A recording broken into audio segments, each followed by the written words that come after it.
जय माँ काली मित्रों, आपका मेरे चैनल माँ काली माँ दुर्गा शक्ति संवाद में स्वागत है। मित्रों, अगर आप मेरे चैनल पर नए हैं तो मेरे चैनल को सब्सक्राइब कीजिए, लाइक कीजिए, शेयर कीजिए। साथ ही नोटिफिकेशन बेल को भी प्रेस कीजिए जिससे मेरी आने वाली वीडियोस का नोटिफिकेशन आपको तुरंत मिल जाए। मित्रों, आज का जो विषय है वो विषय ये है कि जैसा आप सभी जानते हैं, सभी गुप्त नवरात्रि कर रहे हैं और गुप्त नवरात्रि संपूर्ण भी होने वाले हैं। तो ऐसी परिस्थिति में अगर आपको कुछ संकेत दिखाई दे तो आप समझ जाना कि माँ भगवती आपके घर में आ चुकी हैं। कुछ ऐसे संकेत होते हैं क्योंकि ईश्वर जब भी हमारे घर में आते हैं तो वो हमें कुछ ना कुछ संकेत देते हैं और संकेत के माध्यम से ही वो अपनी बात हमें कहना चाहते हैं। तो ऐसी परिस्थिति में अगर आपको ये संकेत दिखाई दे तो आप समझ जाना कि माँ का आगमन आपके घर में हुआ है और माँ ने आपको आशीर्वाद दिया है। जो भी साधना पूजा आपने की थी वो सफल हुई है और माँ का आशीर्वाद आपको प्राप्त हुआ है। तो मित्रों, अगर आपको अपने घर में कोई कन्या आती दिखे या अचानक से कोई कन्या आपके घर में आ जाए और कन्या छोटी हो, 9 साल की हो, 10 साल की हो, छोटी कन्या अगर आपके घर में आती है तो आपको समझ जाना है कि माँ भगवती ने जो आपने पूजा की थी, सेवा आराधना की थी, वो स्वीकार कर ली है और माँ का आगमन आपके घर में हो चुका है। दूसरा, अगर आपके घर में कोई एक ऐसी स्त्री आती है जो 16 श्रृंगार से परिपूर्ण हो, यानी कोई सुहागन स्त्री आपके घर में आती है जिसने श्रृंगार किया हो, तब भी आप समझ जाना कि आपके घर में माँ का आगमन हुआ है। या फिर अगर माँ आपको स्वप्न में दिखाई दे, यानी स्वप्न में माँ भगवती, माँ दुर्गा या माँ काली आपको दर्शन देती हैं और 16 श्रृंगार में दिखाई देती हैं, किसी के रूप में नहीं, साक्षात रूप से माँ भगवती आपको दर्शन देती हैं, तो आप समझ जाना कि माँ भगवती का आशीर्वाद आपके ऊपर इस गुप्त नवरात्रि में हुआ है।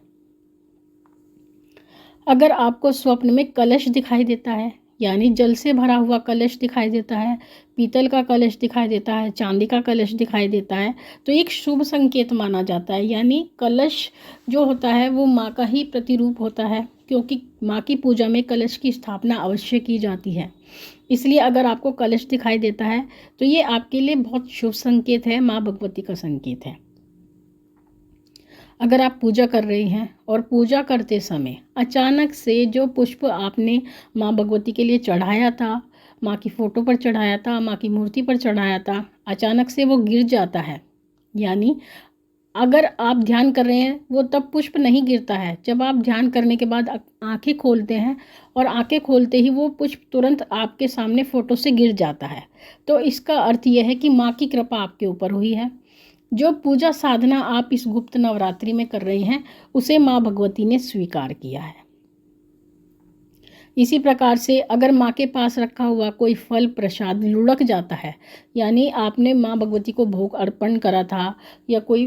फल चढ़ाया था, कोई सेब हो सकता है या संतरा, कुछ भी फल हो सकता है, अगर आपने वो चढ़ाया था और आपकी आंखों के सामने अचानक से वो लुढ़क करके अपने स्थान से हिलता है, यानी खिसक जाता है, एक स्थान से दूसरे स्थान पर हो जाता है, तो आपको समझ जाना है कि माँ भगवती की कृपा आप पर हो गई है और माँ ने आपको इस माध्यम से संकेत दिया है। अगर आपको स्वप्न में नारियल दिखाई देता है, यानी नारियल आप देखें, चुनरी वाला नारियल भी दिख सकता है, यानी चुनरी में लिपटा हुआ भी नारियल अगर आपको दिखाई देता है, या खाली नारियल आपको दिखाई देता है, या कलावा बंधा हुआ आपको नारियल पर दिखाई देता है, तो इसका अर्थ ये है कि माँ भगवती की कृपा आपके ऊपर हुई है, क्योंकि नारियल माँ भगवती का प्रतीक होता है। नारियल को श्रीफल भी कहा जाता है जो माँ लक्ष्मी का भी प्रतीक होता है। तो इस प्रकार से नारियल का देखना स्वप्न में बहुत ही शुभ माना जाता है। और नारियल देखने का एक ये भी अर्थ होता है कि आपके घर में धन का आगमन भी होने वाला है,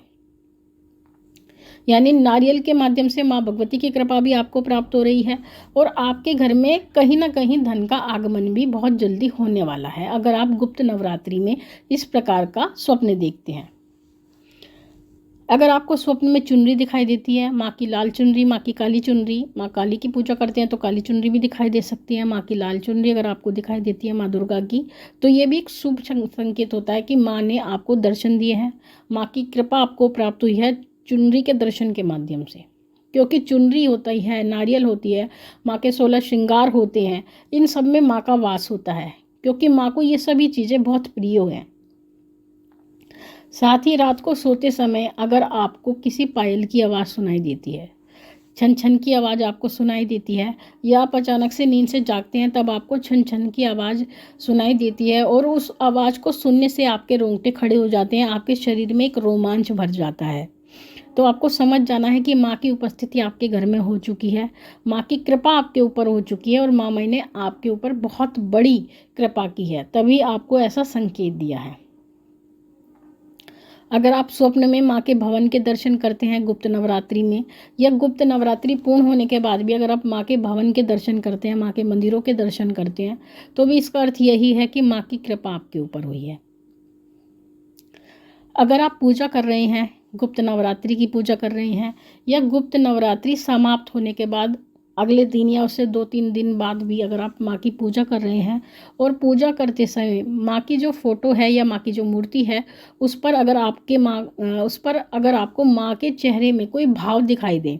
जैसे कि माँ मुस्कुरा रही हैं या माँ हंस रही हैं या माँ इस प्रकार से आपको दिखती हैं कि जैसे वो कुछ बोलने वाली हैं, यानी उनके चेहरे पर अगर आपको भाव दिखाई देते हैं, तो इसका अर्थ भी यही है कि माँ आपसे प्रसन्न हुई है, माँ की कृपा आपको इस गुप्त नवरात्रि में प्राप्त हुई है। तो मित्रों, ये कुछ ऐसे संकेत मैंने आपको बताए हैं जिसके माध्यम से आप स्वयं पता कर सकते हैं कि माँ ने इस गुप्त नवरात्रि में आपके ऊपर कृपा की है और माँ का विशेष आशीर्वाद आपको प्राप्त हुआ है। तो मित्रों, ये थी जानकारी आप सभी के लिए। माँ भगवती से यही प्रार्थना करते हैं कि वो आपके भंडारे भरती रहे, आपकी सभी मनोकामनाओं को पूर्ण करती रहे। आपसे फिर मिलेंगे अपनी अगली वीडियो में, तब तक के लिए जय महाकाली, जय महाकाल।